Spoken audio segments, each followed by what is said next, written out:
Strap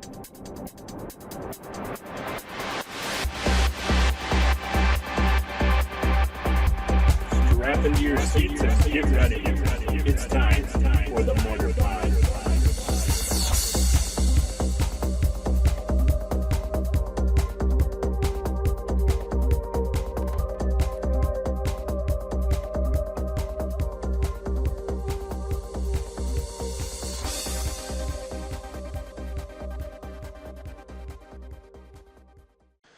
Hey everybody, Alex Stephenson and Jake Faas here. Welcome to this week's episode of the Mortarpod. Jake, what's up, dude? Oh, not much. How you doing? Good. M15 just had its pre-release in real life, so I assume online should be one more week. It's typically how they do it. They're about a week behind from real life. So we did our M15 previews the last couple weeks. We haven't done the Cyclical Evolution or Weird Harvest in a little while, so it'll be good to get back to those. We last left off at what block? What was it? The last one we did Yeah, what was it? Tempest Tempest? block. Yeah, okay. Yeah. So we did Tempest block. This week we're going to be moving into Urza's, and it seems like there's quite a bit of cycles to do, so that's always a good sign. I haven't done any Vintage Masters draft in the last week, so I'm just sort of waiting for M15 to drop, and I'm going to start doing those. In the meantime, should be plenty of other content to look at. I think I've got 11 or 12 Vintage Masters drafts up. My overall impression of the set format, I mean, it was okay. I didn't have too many problems with it. I kind of wish, I don't know, maybe the card pool was a little bit bigger. I know they already did kind of big, but just doing like 11 or 12 drafts, it really started to all blend together like it was the same thing. I felt the same way.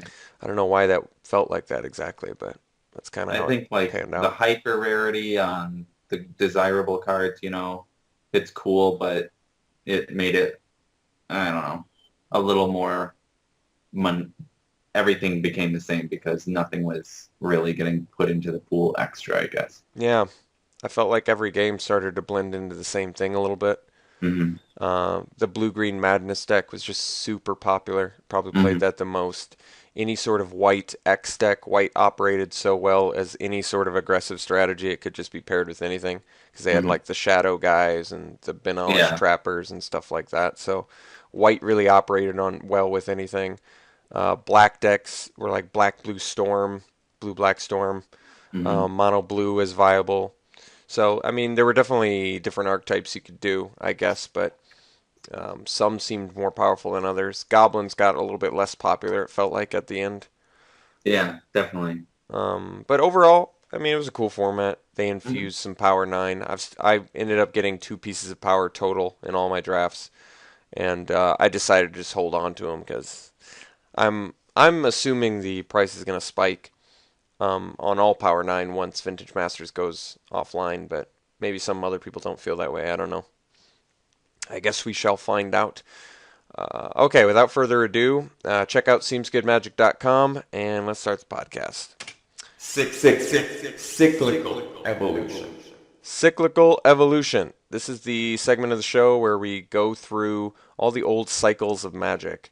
So we're up to Urza's block at this point. We're going to do Urza's Saga for this podcast, and we're just going to be checking out the cycles, kind of examining the design intention and just sort of what they had in mind and kind of what they hoped the cycle would fill for that format. So Urza's Saga it is. We're starting with a couple really big cycles here. So we've got Absolute Grace, Absolute Law in white, Bereavement, Yawgmoth's Edict in black, Scald and Disorder in red, Hibernation Douse in blue, and Carpet of Flowers Spreading Algae in green. So maybe you want to explain kind of the relationship between this cycle? Well, this is the color hate cycle of this set. And aside from Disorder and Hibernation, everything is an enchantment as well. This is their first attempt at an enchantment block also. But the artifacts and actually Tolarian Academy and a lot of the other cards just overshadowed the theme of this the block. So, okay. I mean, nobody really picked up on the enchantment part of it. But Oh, okay. So in that respect, it was a little bit of a failure. mhm. But out of this cycle, I would say the strongest cards, hands down, are Absolute Grace and Absolute Law. Okay, Um, so maybe we just briefly go through what they do. Absolute mhm. Grace and Absolute Law in white.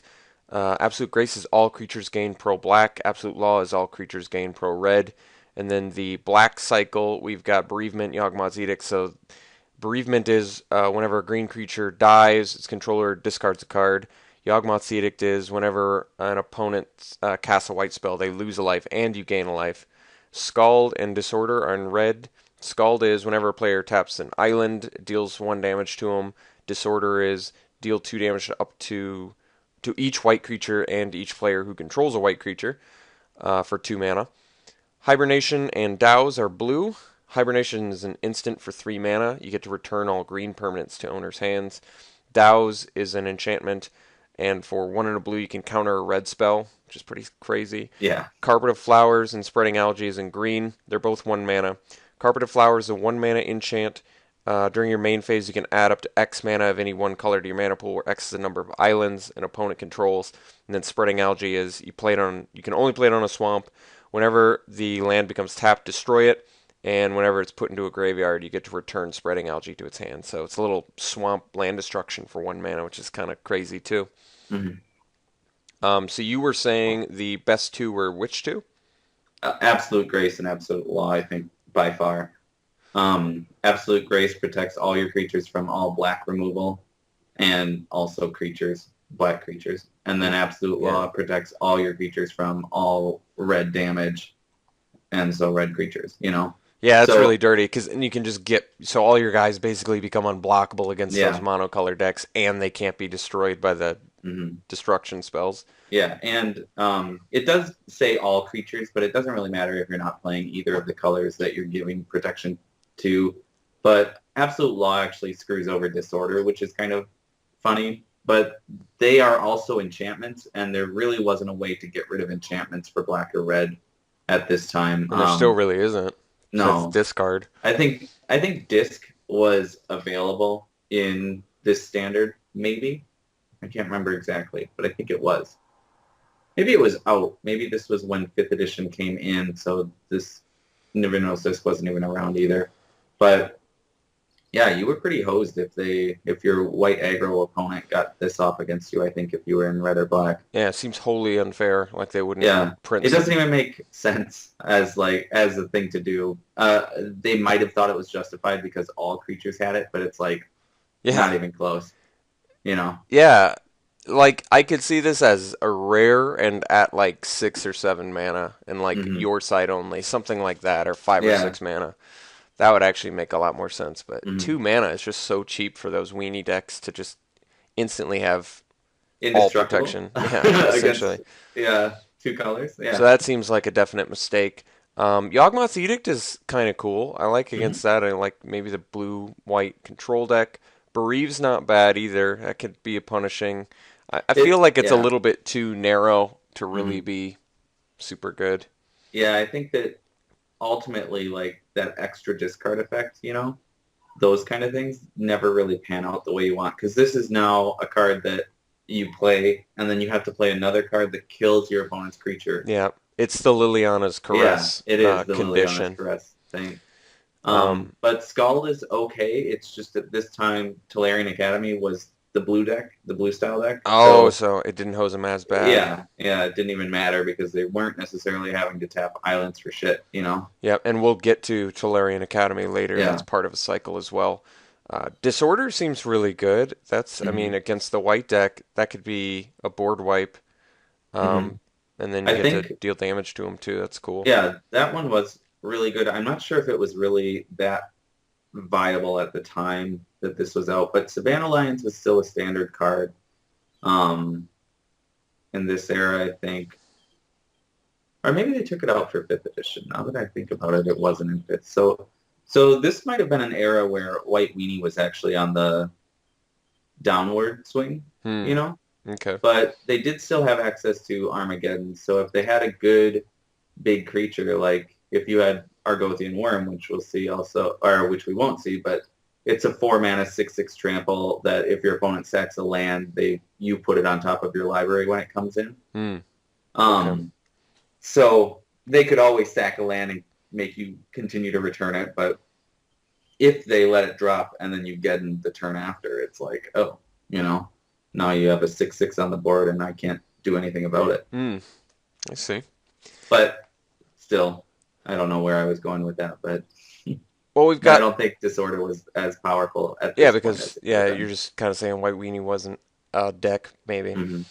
Hibernation seems good. 3-mana instant to bounce all green permanents. It's not even just creatures. Yeah, that seems I think pretty this powerful. one's really, really bomb, actually. Yeah, both the blue ones, because Dow's is good too. Countering red spells for 2 is really filthy. I guess it's a little bit slow, but if the red deck was just too slow, they wouldn't be able to keep up with Dow's. And even if you force them to play 2 spells to get through, you're still making them pay 2 spells, or place two spells. So they have to save up every 2 turns, basically, being able to hit you with something. It's really not a fair effect at all. No. Something blue it should have been a definitely one-time effect at best. Like, that's really mean. It really is. Like once per turn should be the most that you could use it. It's just too good. Okay, next we have Carpet of Flowers and Spreading Algae. We said already the Spreading Algae is kind of like a renewable land destruction, which is nice. Not really, though. I guess they just don't have to use that swamp, so maybe it's just a one-time. But even 1-mana land destruction is pretty insane. And then Carpet of Flowers, this has seen some legacy play out of sideboard because island decks are very popular, and all the dual lands, of course, counting as islands. So that seems like a pretty good mana ramp spell and fixing. I like that. Yeah. Okay, pretty big cycle to start her off, but let's see the next one we've got. All right, so we've got another big cycle. We've got Baron's Codex, Lotus Bloom as artifacts, Discordant Dirge and Vile Requiem in black, Lilting Refrain and Recantation in blue, Midsummer Revel and War Dance in green, Torch Song and Rumbling Crescendo in red, Sarah's Liturgy and Sarah's Hymn in white. So what is the relationship between all of these? Well, the colored enchantments are all, they have to do with like a song, and so they have a verse counter thing going with them. The other 2 just have their own counters, but they all follow this similar thing of put a counter on it during your upkeep, so it just builds and builds and builds, and then at some point you blow it up for a big effect. Okay. So the longer you have it out, the better the effect gets, obviously. Okay, let's check out what they kind of do. So we started with Baron's Codex and Lotus Blossom. These are the artifact ones. Baron's Codex, if you sacrifice it, you get to draw X cards, which is the number of counters on it. You have to pay 4 and tap it and sacrifice it. 4 to play it. So it's actually really not that great. Pretty clunky. Yeah. Lotus Blossom, you sack it and you get to add X mana of any one color to your mana pool, where it's the number of petal counters on it. Discordant Dirge in black, you sacrifice it, you look at your opponent's hand, choose up to X of those cards, and they discard that many. Vile Requiem, you pay 2 and sack it, and you get to destroy up to X target non-black creatures, where that's pretty cool. Yeah, number of verse counters really on it. Yeah, I bet. Lilting Refrain, you sacrifice it, just sacrifice it, and you get to counter a spell where it's they have to pay an additional X, where it's the number of verse counters on it. Recantation in blue, you get to sacrifice it, return up to X target permanents to their owner's hands. That's pretty cool. Midsummer Revel, pay 1 and sacrifice it in green, and you get X beast tokens, where X is the number of verse counters, and each of the beasts are 3/3 creatures. War Dance, sacrifice it, you give a creature plus X. It's a number of verse counters on it. It's 1 mana to play too, very cheap. Torch Song in red is 3 mana, and then you pay 3 and sack it, and it deals X damage to a creature or player, where it's a number of counters on it. So that's kind of the old school version of that new Phyrexia Shrine of Burning Rage. Yeah, exactly. This one is red though, so. Yeah. Rumbling Crescendo is 5 mana, and then you pay 1 and sack it, and you get to destroy up to X target lands, where it's a number of verse counters on it. That's pretty brutal. Sarah's Liturgy in white, 4 mana. It's so good. And then you pay 1 and sack it, and you destroy up to X target artifacts and/or enchantments. Wow. And then Sarah's Hymn in white is 1 mana, and you get to sack it and prevent up to X damage total to any number of creatures and or players. Okay. So I like flavorfully. I kind of like the whole song idea. I thought that's kind of cool. Yeah, I really like this cycle. I think the rares, none of them are too good because they all cost like 4 or 5 mana. Hmm. You know, aside from the Codex and the Lotus Blossom. The Lotus Blossom actually is the real standout rare one in my opinion because it actually can come out early and affect the game. Hmm. But of all of the other rare ones, the effect is cool, but it's actually more of a commander effect, you know, because you want it to be out on the board doing nothing for a while, and it comes out late. So Rumbling Crescendo, Sarah's Liturgy are my 2 favorite of the rare ones, I think. And then as far as the uncommon ones go, I think Vile Requiem is hands down the best. And then maybe Torch Song and Lilting Refrain are in second place for that.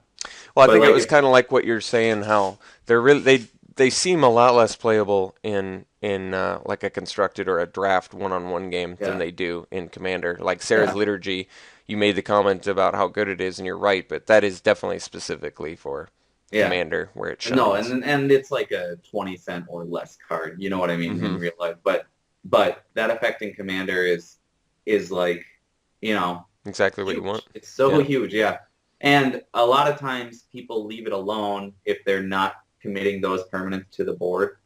And when somebody does decide to target it, then you just sack it for the 1 mana and blow up a lot of their shit. You know what I mean? Like, that's kind of the shining point of these cards is they don't require it to be your turn. They don't require it to do it only if, you know, when it was a sorcery or something.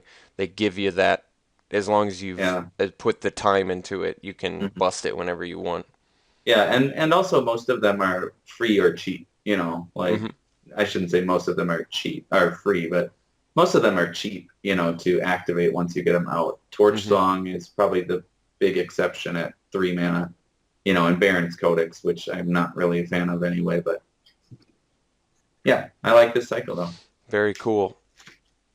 Very cool to include the Baron's Codex and Lotus Blossom. It's almost like they could have found some way to make them verse counters, but I guess they didn't want sort of an artifact-y song I don't feeling. know why they decided not to do. They could have done instruments. I think that enchantments like can be this magical sort of song thing, but an artifact can't really have that kind of a trait to it, you know. I see, but they still liked that whole build up, sacrifice thought thing. That was good enough to keep going, and in reality, I think if they would have just done them as instruments, like Lotus Flute or something like that, you know, it would have worked fine. What to say, but yeah, it really would have been fine. All right, moving on. Next, we've got Brilliant Halo in white, Despondency in black, Launch in blue, Fortitude in green, and Fiery Mantle in red. So, Brilliant Halo is a 2-mana enchantment. Enchanted creature gets +1/+2, and when Brilliant Halo is put in a graveyard, you return it to its owner's hand. That is in Vintage Masters drafts. Despondency, 2-mana enchant. An enchanted creature gets -2/-0. Same thing. When it's put into a graveyard, return it. In fact, all of these cards have that. That's the cycle effect. Then we have Launch in blue, 2 mana. Give a creature flying, get to return it. Fortitude, 2 mana. When it's put into a graveyard, you get to return it, and you get to sack a forest and regenerate an enchanted creature.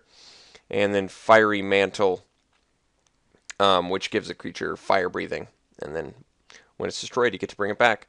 Fortitude seems like the strange one. Mostly because it has this activated ability on it. Yeah, so it doesn't seem like something that would be put into a graveyard. Right.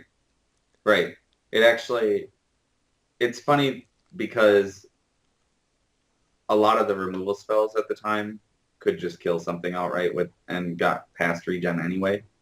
So Fortitude doesn't really, I don't know. It would have been much better as +2/+2, in my opinion, or something like that. Like, just make it a flat boost. But they needed to keep it in line with this 2-mana thing. And Brilliant Halo already had the Holy Strength going. And Regeneration was the green core set aura. You know? I see. So they could have probably done didn't like need it. Venom, like a Venom effect. Yeah, that would have actually been cool, because then it's a But little more punishing on like the 1/1, and then you get yeah, it back. but they already had that effect on a non-return thing, and they might have just not wanted to do that. Thought it was like too harsh to constantly be getting it back. Hmm. Okay.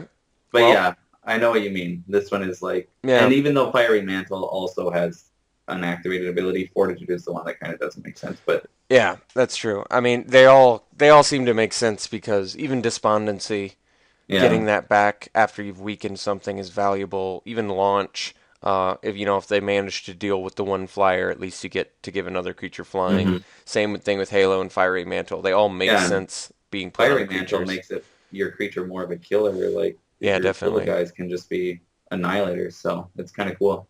Uh-huh, I agree. I could have actually seen Fiery Mantle more easily going into Vintage Masters Right. than like Brilliant Halo. Yeah, that's kind of what I was thinking. All right, moving on. Next, we've got Disciple of Grace, Disciple of Law, Voice of Grace, and Voice of Law. So, all white spells. Disciple of Grace and Disciple of Law are 2 mana 1/2s with Pro Black and Pro Red, respectively, and they both have 2 mana cycling. Next is Voice of Grace and Voice of Law, which are 4 mana 2/2s, and they both have flying, and then Pro Black and Pro Red, respectively, again. So they've given a lot of Pro Black, Pro Red already this Yeah, set. yeah. It's like, how did they ever expect those two colors to do anything like once they release this block? Yeah, Because they really hosed them. and we've even got more color hate coming up shortly here that we're going to have to show with the hmm whole Rune cycle. But that's really interesting. It really seems like Black and Red would have had to sort of just go branch out. It's like they had to branch out into other colors, or Yeah. else they just Well, didn't I have a don't even think chance. they were on the radar in this era. You know, I I see. think that it was called Combo Winter, like, and that's what happened when everything got banned. Like, and in Urza's Legacy, when they were about to release that, they banned Memory Jar before they even released it, I think. Mm-hmm. I mean, that's like a major screw up. Yeah, that's true. So this was a bad time for, Design. yeah, and you know, it was, a lot of it comes down to there was not a huge design team and there weren't a lot of people that were a part of it. So, you know, when you only get one person looking at the cards over and over and over, they kind of become numb to some of the problems that there might be there. Yeah, unfortunately, a little bit Mm. too much protection, but Yep. yeah, these are all really strong cards, definitely. Mhm. Okay, next we have a common land cycle.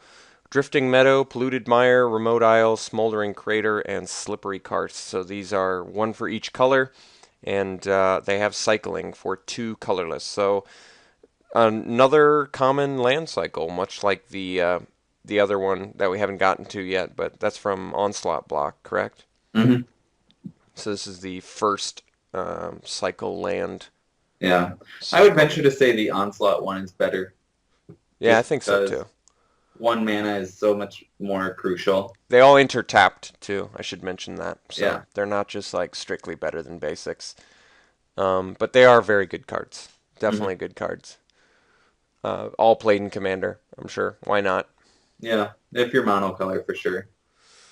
Even two Uh, color. Not much to say about them. They look kind of cool. I like the Yeah. pictures on them. Which one would you recommend? I think Polluted Mire is my absolute favorite picture of this cycle. Very, very almost like futuristic. It's got this image of It's like a. supposed to be Phyrexia, I see.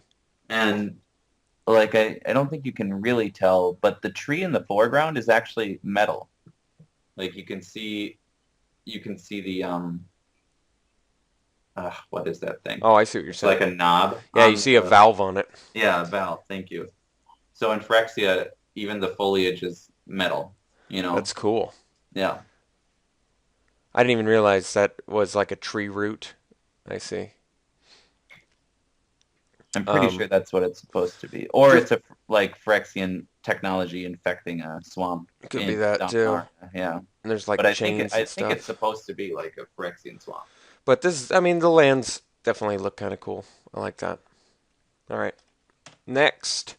All right, so finally in the next one, we finish off the Paladin Cycle. Now, back in Alpha, there was Northern Paladin, which was 4 mana, 3/3, and you paid 2 and tapped it, and you get to destroy a black permanent.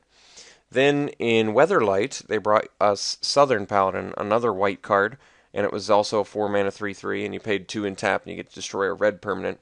Well, back we get to Urza's Saga, and we get Eastern and Western Paladins. So they both look like a couple of demon sort of knight creatures.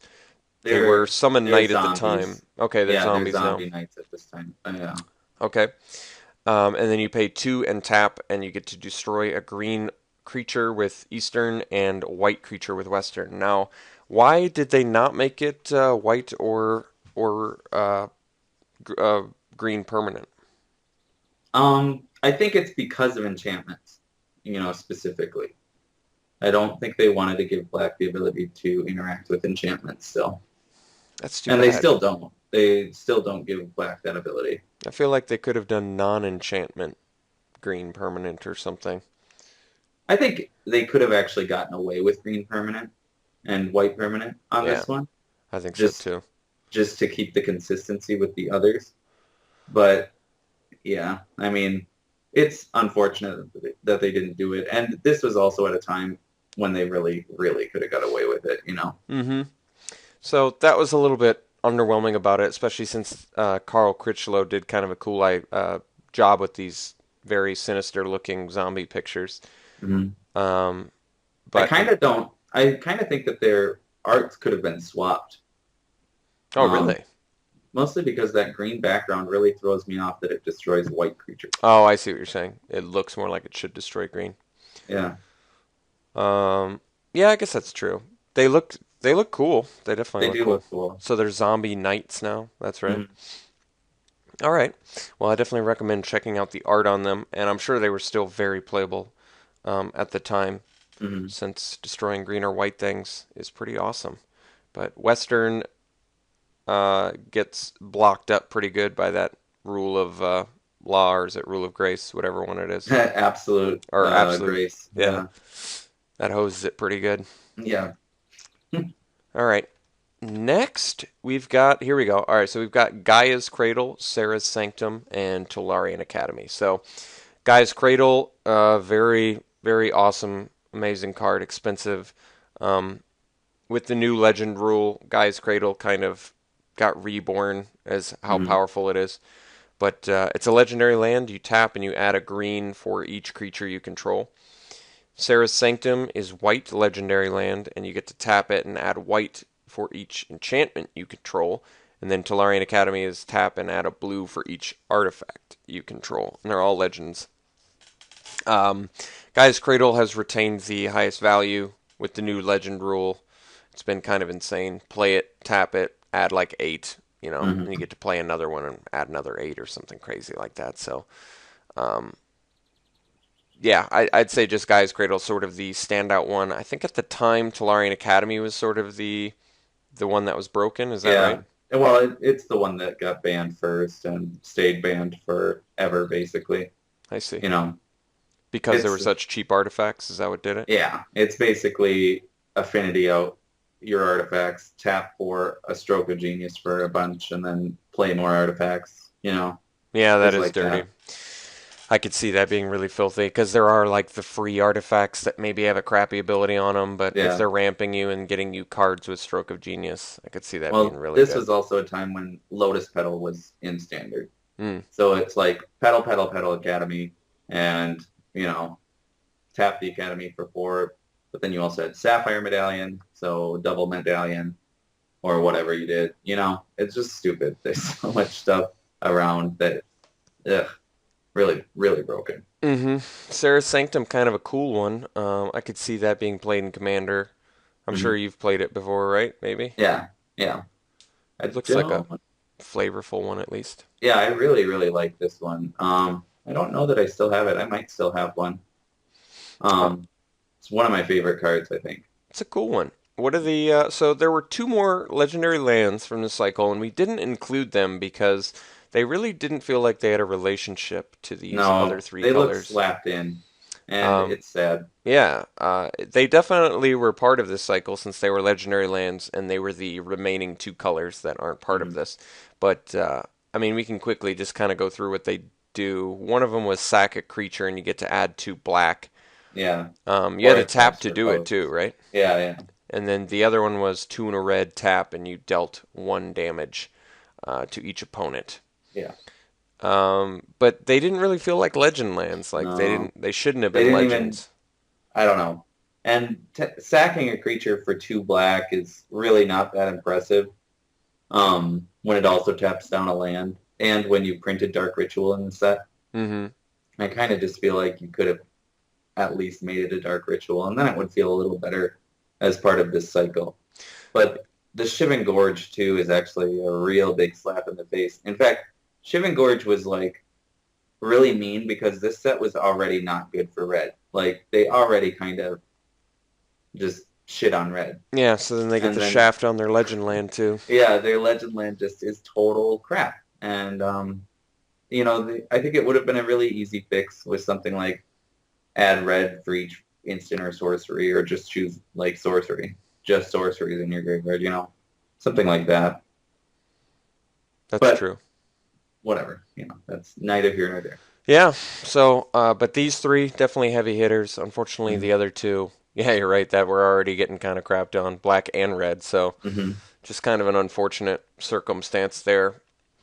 Next, we've got a cool cycle here. We've got Gaia's Embrace in green, Sarah's Embrace in white, Shiv's Embrace in red, Zephid's Embrace in blue, and Vampiric Embrace in black. So, um, all of them except the Gaia's Embrace give +2/+2. Guy's Embrace gives +3/+3, and Trample and Regenerate to a creature for 1 green. Sarah's Embrace gives +2/+2 Flying and Vigilance.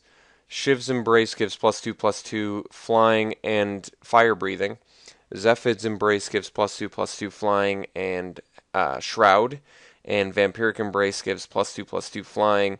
And whenever a creature is dealt damage by whenever a creature is successfully dealt damage by enchanted creature, you get to put a +1/+1 counter on enchanted creature. No, So it's the Sengir vampire ability, so the okay, creature has to die.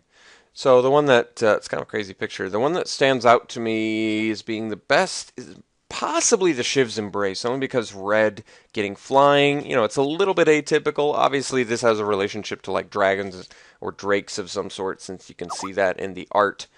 But yeah, I think Shiv's Embrace looks really good. Sarah's Embrace definitely good too. Getting Yeah, vigilance on the I think that attack. Sarah's Embrace is actually the strongest, just because making your guy a Sarah Angel before you could normally play a Sarah Angel, Mm-hmm. and like it's really easy to get a 2/2 out on the board by turn 4. So I think Sarah's Embrace is my number one pick, Okay. personally. Yeah. And the vigilance is just so important on that. Oh yeah, definitely. It's an extremely powerful limited effect. Yeah. I just like Shivs because red is just does not typically get flying, Mhm. and that could be just such a good finisher. It could be a really great finisher, and the fact that Shiv's Embrace could do the same thing that Sarah's Embrace does, but then add like tack on an extra 4 or 5 damage the next turn too. Yeah. So it can start a clock that's a lot better than what the Sarah's Embrace can by Mhm. itself. I also like Zephid's Embrace a lot. Yeah, getting I Shroud. loved that card when I was a kid. Once you've resolved it, then they have no more opportunities to target it and destroy it. Mhm. Very good. Vampiric I, Embrace seems like the weakest. yeah, I would say Um, that easily is the weakest. Guy's And Embrace is the one they brought to Vintage Masters, and it's a very powerful card And at the time, people really hated Gaia's Embrace, actually. because it didn't give flying. It seems Yeah. like. But yeah, I would say Guy's Embrace is one of the better enchantments for green in Vintage Masters. That's a really strong card. Yeah, it The is. the trample really makes it, just because it just makes it so they can't even like you at that point if you land your Guy's Embrace on a dude, and then you can just slap an Elephant Guide on there, and you just got Yeah. this huge dude that regens with trample. Hmm. And there's not really much pacifism effects in the format. There's really Mm-hmm. only some bounce effects like Mana War and Repel and stuff like that. But Yeah, at blue this would, time, all of these I would say were probably very powerful and limited. Oh, for sure. I think any of these is an easy first pick if it's pack 1 and you don't have a strong rare in a limited situation. These are all very good and can turn any creature into what it calls. Vampiric Embrace is actually really funny in another way just because they didn't even have single vampire in this set, and they didn't have a single vampire in this set, so it really just, it almost should have been something else. Yeah, it's just out of place. Like Horror's Embrace or something like that. All right. Since they had a lot of Phyrexians. All right, let's move on here. Next, we've got Monk Idealist and Monk Realist. So, besides both being monks who are facing left, we've got Idealist is a 3-mana 2/2 white creature, and when it enters the battlefield, you get to return an enchantment card from your graveyard to your hand. And then Monk Realist is a 2-mana 1/1, and when it enters the battlefield, you get to destroy an enchantment. So, since this time, Monk Realist has been upgraded into War Priest of Thune. And Monk Idealist, I guess, is Auramancer now, isn't it? Downgraded to Auramancer. Well, they're like the same thing, right? Or they are exactly the same. Auramancer's common, though. Yeah. So this is uncommon at the time. Then I guess, so they just sort of, seems like updated or upgraded both of these cards. Monk Idealist, you more commonly see it as Auramancer, and Monk Realist is a 2/2 body instead of a 1/1 now. I really would have liked to have seen Monk Idealist in Theros block at uncommon again. Because it's sort of religious sort of favor, that sort of thing. Is that what you're thinking? It just sort of builds the, what's the word I'm looking for? I can't think of it. From Theros. Devotion. Builds your devotion. I think that kind of is fitting. I like that. Not too much to say otherwise. They look cool. No. Sort of. No, I really like the art on these figures. Decks, yeah. Darren Bader. Shout out. Did a good job. Okay, next we have the Rune Cycles. This is a cool cycle. We've got Rune of Protection for each color, and these are all white cards. And then additionally we have Rune of Protection artifacts and Rune of Protection lands, which seems slightly useless. Even more useless, the fact that it's rare. Yeah, but you just don't want to see it much. Legacy, brought out the man lands. So Rune of Protection lands actually makes no sense in this set because Shivan Gorge is the only land that can really damage you. But then when the man lands come out, at least there are, there's another thing you can use them for. And green occasionally gets some effects. Maybe that was in standard or magic at this time. Well, they did have Nature's Revolt and Tempest, which made all lands 2/2 creatures. Okay. But and then they had Stalking Stones and Tempest as well, and Verdant Embrace. So there were actually a few effects that made lands into creatures. But in my opinion, not enough to justify this card. Yeah, so let's kind of go through what these cards do. So they're all Circle of Protections almost exactly, but in addition they have cycling for 2. Yeah, so and you can only use white mana to prevent all damage to you from a source. True, so that is different than Circle Protection. They're more color specific. Which I think is the right way to make these cards if you're going to do it, because Circle of Protection is way too good. Yeah, definitely. The cycling effect on these really makes them sort of main deckable, especially if you kind of know what your meta is already. Maybe in your meta it's just like a few white decks and a couple black decks, so you just include those main deck, and then if you're not playing against the right deck, main deck, you get to just cycle them away. So I think for that reason that's really powerful. I don't know if I like that much power with color protection. Basically, I don't think they needed to. It's like they were trying to make Circle of Protection less good or approach it from a different direction. Yeah. And really they should have been focusing on eliminating that effect. Yeah, I think they should have brought it all down to one rare, like instead. Story Circle. Yeah, a Story Circle, which is the right way to go. Story Circle is the way to do it. You make it a little more color intensive and 3 mana, and then you make it color intensive to activate, and then you let them have a little more versatility with it. These could have been okay at double white also, like to just really restrict it. Double white to play, 1 white to activate, and 2 colorless to cycle. Just to really, really say, play this in white, But I don't know. I think you're right. They just needed to get rid of this idea the circle of Yeah, protection idea. it It just was seems they just printed too much color hate in this set. mhm. How many have we already seen that are just part of cycles that are in Yeah, that's white? It's true. just non-stop color hate. It's way too And much. there are a couple that we didn't really include either. Like there's Guma that's protection from blue, and then there's Bull, Hippo, and Anaconda that are each landwalk abilities. You know, so there are other cards that are in this set that probably still are color haters as well. Mm-hmm. Too many, in my Yep. opinion, and it just takes up too many slots. That was, I mean, the big deal with all the circle of protections and now rune of protection. Just too many slots in the Mhm. colors. It is that. It's like economy of your set basically. Like Yeah, you don't want but to at this devote that time they much. were what is this? 350 cards in this set. Oh God, that's So huge. yeah, so they had plenty of slots to just put filler fluff in, I basically. see.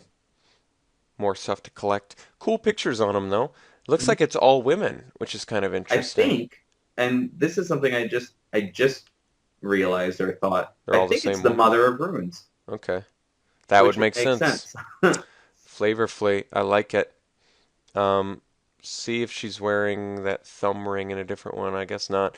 They are all Scott M. Fisher though, so Yeah, I'm just not sure if like if each rune impacts how she looks or what, because she does look slightly different but very similar in hmm each one. I feel like just a little different. it's cool though. It was a good idea. I don't know about how well executed it was.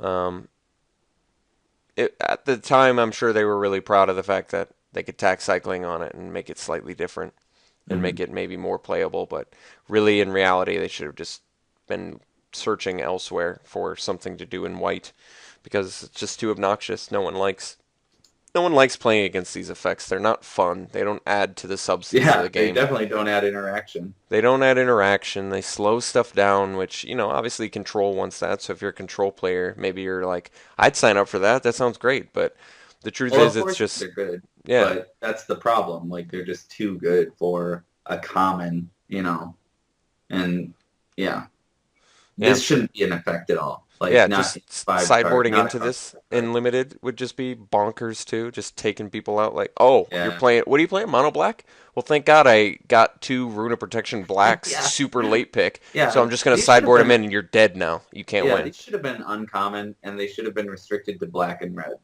That's how they should have done it. Rune of Protection black, Rune of Protection red, get rid of Absolute Law, Absolute Grace, and get rid of the rest of the runes. Yeah. So, all right, moving on. Yeah. Weird Harvest. Weird Harvest.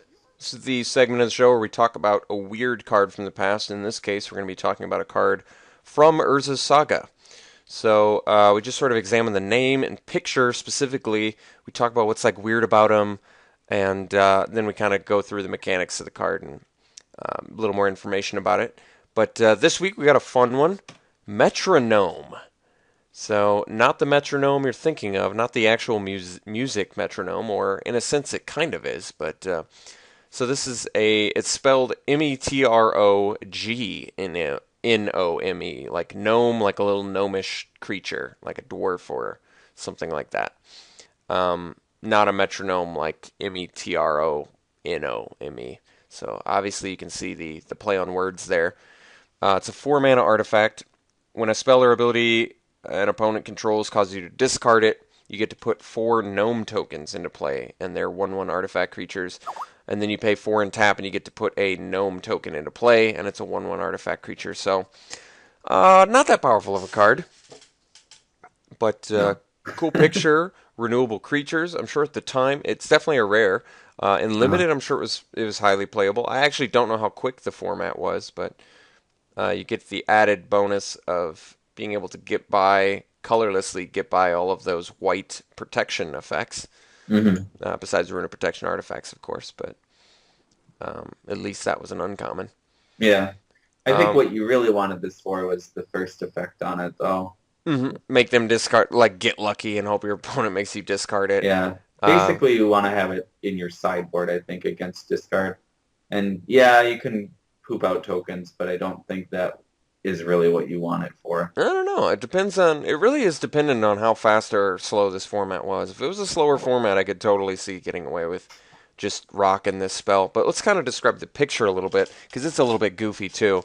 So we've got like a jug of wine or something. We've got a couple little like bones and trinkets Figurines, and yeah. stuff.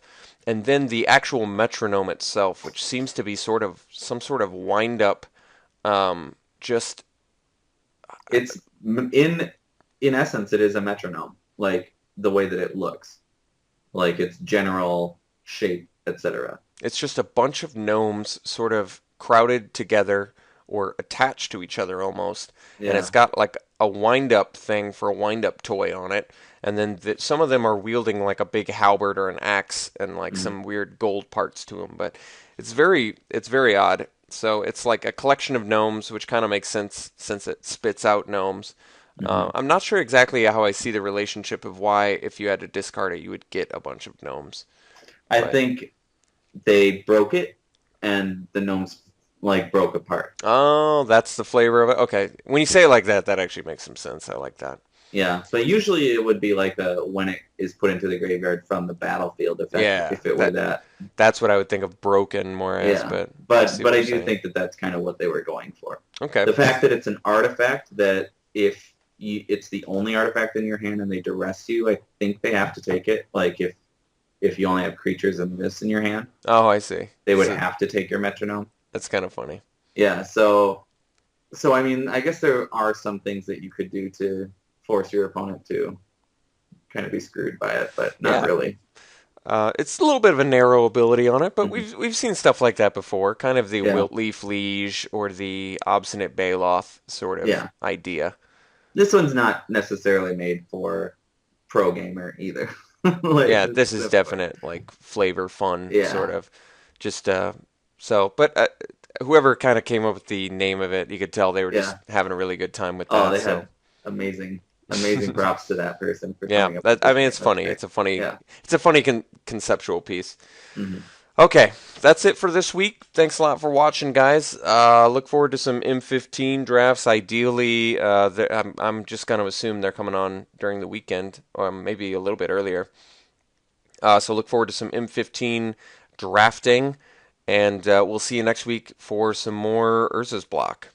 Take it Okay. easy, everybody.